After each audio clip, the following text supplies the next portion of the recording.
Etosha National Park, the final stop on our 10-day adventure through the beautiful country of Namibia. But our luck may have just run out. Seriously, where are the animals? There's nothing. How did the #1 most visited destination in Namibia, as well as one of the top safaris in Africa, end up like this? This is not a good start. We'll let you be the judge. Welcome to Etosha. We've just arrived here at Etosha Safari Lodge, which is kind of basically our hotel for the day, where we're 15 minutes away from Etosha National Park, which is one of the top sites that not just we want to see, but also one of the top sites in Namibia as a whole that we've been most excited for.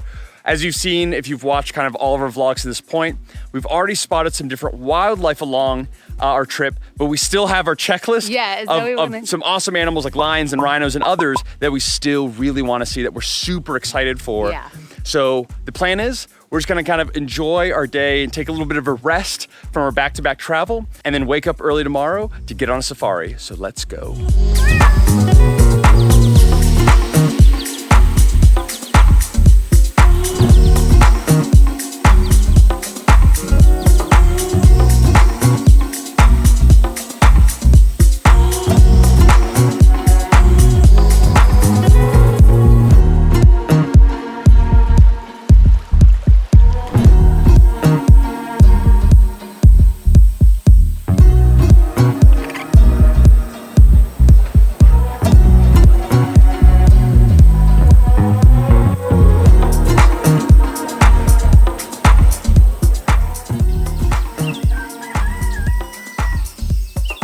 It is 6:50 a.m., right around sunrise. And the reason that Allie and I are up this early is because that's when the gates for Etosha National Park officially open. So #1, we want to be one of the first people, and we're actually number three. So did a pretty good job, I think, being the third ones in the park today. Well, hopefully, once the gates open. And a big reason that we're getting up and being the first ones is the best time to see animals, based on our research, is right in the morning when it's a bit cooler, because it does get hot. Like right now I'm wearing a jacket.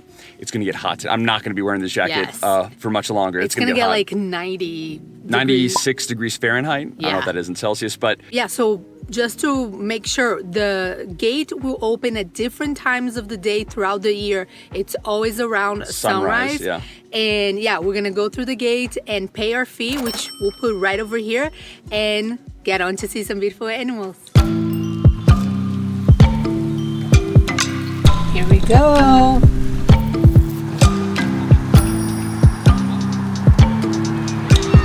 Seriously, where are the animals? There's nothing, just birds. All right, so like 20 minutes of driving, we're here at our first watering hole.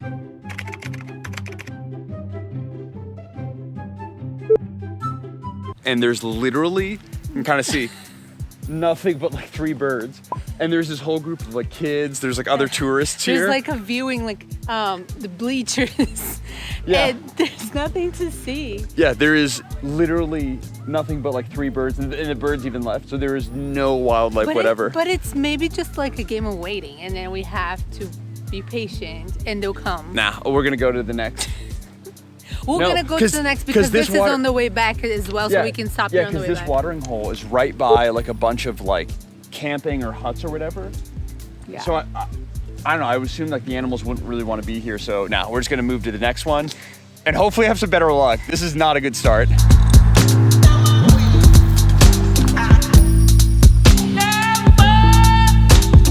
Some giraffes, look at that. They're so beautiful. All right, guys, second watering hole, and still seeing nothing. There's no water. I don't even see hardly any water, like barely anything, but it does seem pretty dry, so yeah, man, I don't know.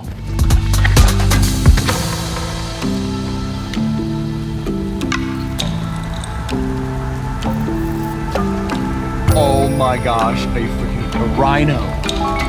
Oh my gosh. Go, get it. Oh my gosh. Oh my gosh. It's huge. Oh my gosh. Wow, I didn't think I'd freak out this much about a rhino. Oh my goodness. Looks like you just got out of the mud. Yeah.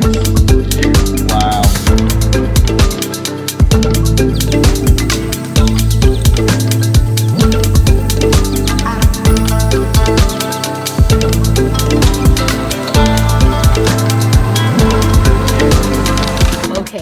we're coming back to waterhole number 2 that was pretty empty, and there's already like a bunch of zebras right next to the road, like crossing the road on their way to the waterhole. So we're super hopeful that we're gonna see a lot more animals there. But look at them.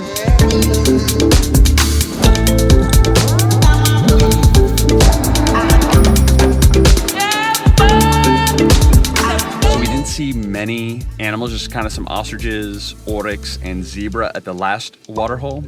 So we came back to this one, which was our second one, to see some more. And there's a lot of animals, but it's just 2 types. It's springbok and zebras.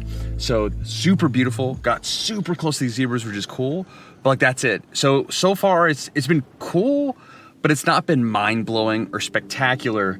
So we're really hoping that we're gonna stop at one last waterhole and see if that's gonna be our saving grace for this, because overall, like I said, it's nice, but like I don't know.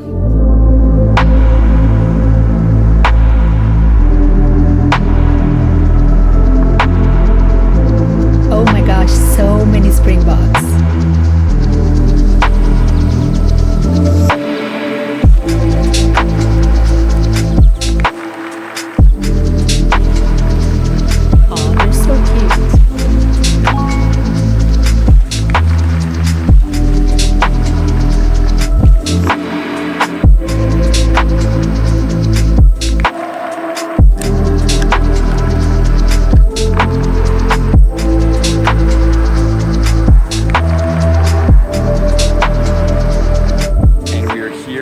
Final watering hole, the one that we started at, and there is more wildlife, but it's really more of the same. Yeah. So you can see kind of in the back, oryx, springbok, and zebra, which are really beautiful, but I'm just kind of disappointed. In all the, I mean, we've spent almost like 6 hours here, 3 different watering holes, driving all throughout, and in total we've seen a rhino, yes, springbok, zebras, springbok, giraffes, springbok, and oryx, and more springbok. Yeah, so you get it. They should rename the park Springbok National Park. No, but honestly, it's okay. But in all seriousness, it's been really nice. It's a very peaceful, tranquil place. It's beautiful to see these animals, but I think we were both talking and expecting way more just animals there. Packs of animals, like a little bit closer. Like ostrich, with zebra, with elephants, with rhino, all right there. I didn't expect to easily see a leopard, for example, even though there are some here. But I expected to see a lot more wildlife. We were told that the best places to see them were at the water holes. Exactly, but the best ones we saw giraffes and rhinos outside of the water holes. And zebras outside as well, and springbok. So I don't know, I'm just a little bit disappointed. They also said that the best time of the day are in the mornings. And late afternoon, but especially the morning. Yes. So we're here at prime time. I feel like we've saw almost as much wild animals during our road trip across the country. Yeah, if you've been following us thus far, we've seen the same kind of animals, but in really beautiful settings, more lush or kind of green and red. Yes. This is a bit of a letdown today. I think it does depend on the day, probably.